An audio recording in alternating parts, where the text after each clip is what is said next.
She never told him. Never texted him. She never texted him. She never called him. She never asked him to do anything. She protected her son. She told him to go to the car. And the thing that is crazy is to me. For a fact, a big fact. What is good, family? This is your girl. I am Courtney Michelle, and I am back with an update on this Carlisha Hood story. You guys, there has been some more information that came out, and I thought that it was important to go over. One of the things that is coming out now are eyewitnesses. There has been 2 women that was there.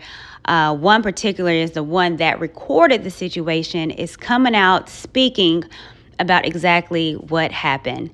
And let me tell you guys, the more information that I'm hearing, I'm going to have to retract what I said. Miss Hood, you suing the city? Get your money, boo-boo. Get your money. One knows, like, oh my God, what was it about? It was because they prepared her food wrong, and he felt like she was holding up the line. So everyone knows what caused it. Yes. She was asking them to just simply fix her food because the place that she goes to is like a place that everyone goes to, and it's like they have a lot of things already prepared. So it's very common that you may say, I don't want any onions, and everything is just prepared with it already. Felt like she was holding up the line. That's why you hear him screaming, get your food. Like, in other words, get your food. I don't give a fuck if it's wrong. You get out the line. A lot of people were wondering what exactly started the altercation. And what one of the eyewitnesses is stating is she was just simply trying to get her food fixed. And maybe that process was backing up the line, and the guy that ultimately got his life taken, Jeremy Brown, wasn't patient. Now, there is another witness that came out, and this is the one that actually recorded everything that we have been seeing. However, I want to play a small snippet of that video that said something that a lot of people seemingly overlook. There is a narrative, and it was propagated by the media, that specifically said that she texted her son for help, that she sent a message for her son to come in. However, in this small snippet, you will see that that's not the case, that in actuality, she told her son to get out of there and to get back in the car. Now, I don't know what kind of world you live in, but if I'm texting or telling my son to come help me, then I'm definitely not going to tell him when he comes in to leave. So one has to be the lie, and I'm here to say that I totally believe that her son saw the altercation happening to his mother, and in her way of trying to protect him, she told him to leave. Get your food! Who? Get in the car? Who? Hey. Get your food! Who? Get in the car? Who? Who? Get in the car? She was explaining to him something about the line. He kept on trying to get her to shut up. Like, if you don't shut up, I'm sure my grandma kept on being, aggressive with her. She was never aggressive. Let me get that part straight. Always stay calm and maintain herself. She never got aggressive. So he kept on being, telling her to be quiet, shut up. So she was, I guess her son had walked in at that point. And that's when you guys can hear in the video, her telling her son to go to the car. And once she said, go to the car, y'all hear him say, go to the car, say one more thing, I'll meet you on my grandma.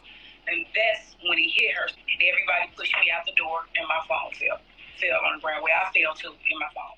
The news media, and in particular Chicago, is running a story saying that she instructed her son to shoot a man, which the eyewitnesses are saying that didn't happen. And even in the video, you can hear her instructing her son to leave the restaurant. If they are putting that out there and did not do their due diligence and are blatantly lying on this woman, then she deserves to sue. That is defamation, and her character has been completely ruined by the media and YouTube and everyone reporting a story that simply is false. Because I was bashed and everything. So I thank you for having that heart. Like, this ain't her. Yes. You can probably looked at the page a little bit and was like, nah, this is not the type of mother that she is, that they creating her to be. And I thank you for that. I was in jail crying my eyes out when I heard it's another video released, going viral. Hold on, getting chills again. Oh, girl. Right. I stay down the street that they played to this black woman, this son. Oh, no. And I think that's Rahima, that's the one part that I really appreciate you for acknowledging. She was never aggressive. Thank you. Never aggressive. From the beginning, I didn't think that I was even going to be arrested. Of course, I felt that they were going to hold me, at least for a few. But for the most part, just the whole experience, I've never been in jail. I've never been, locked up or anything. So just the whole experience, just to have to soak that in and at the same time be away from my child, knowing that my child was also going through the same thing with me was a very terrible feeling for me. So in that moment, the whole time I was just like in like shut down, stress mode. I had a face mask on because I really didn't want to be visible at that time, and you all can't imagine. But this was traumatizing. Very traumatizing. And you were toiling, and I'm only reason why I'm saying this is because one thing I do understand that there are things that are going on in court. We're not going into no details. This is why I asked her to come on this live, because number one, I wanted her to hear Rahima, but number two, I wanted y'all to see a little bit of what we've been watching in the background. Y'all allowed the media to give you a narrative, and everybody was tossed with their opinion. When she was free, but do y'all understand that in an overwhelming sense, everybody been telling her, do this, do that, do this, do that, go here, go here. And she been trying to figure out what's the best thing to do. And then she went on there and she was advised to, they filed the paperwork. But what I watched y'all do again is almost re-victimize a woman who is suffering. She never told him. Never texted him. She never texted him. She never called him. She never asked him to do anything. She protected her son. She told him to go to the car. And the thing that is crazy is for a fact, a big fact. And if anybody who truly know me, okay, my kids are my everything. I wouldn't dare have my son.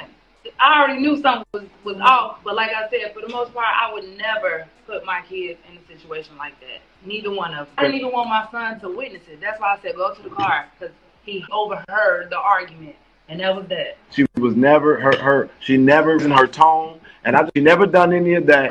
And we're done.